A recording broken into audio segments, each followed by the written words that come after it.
The brain controls leg movements by sending commands to neurons in the lumbosacral region of the spinal cord.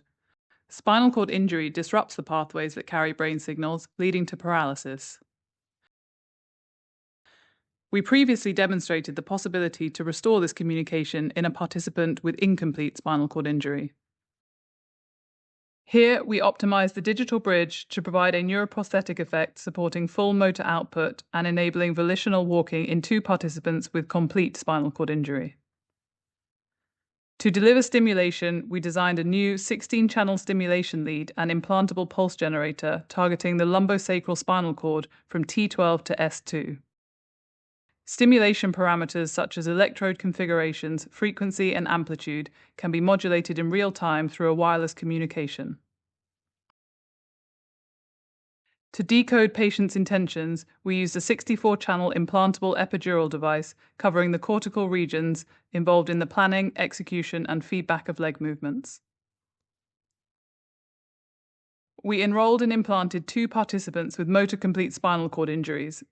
Functional and structural MRI allowed detailed and personalized preoperative planning with optimal choice and location of the implant.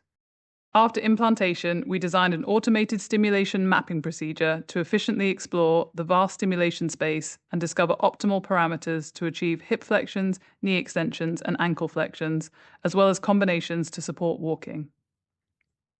Next, we used a self-supervised learning strategy called Brain GPT to learn the latent structure of temporal, spectral, and spatial patterns in ECOG signals.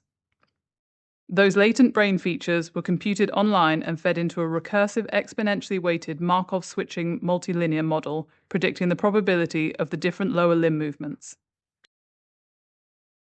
By linking the decoded intentions to the modulation of stimulation amplitudes, the participants recovered the voluntary control of their legs and the capacity to walk over ground with a front wheel walker. Participants can use the system at home without need of session-to-session recalibration. In summary, this implantable digital bridge between the brain and the spinal cord restored walking in 2 participants, including me, with complete motor paralysis of the legs. Here we've shown that this new system and calibration procedure can provide an accurate, robust, and scalable neuroprosthetic solution for paraplegic people after spinal cord injury.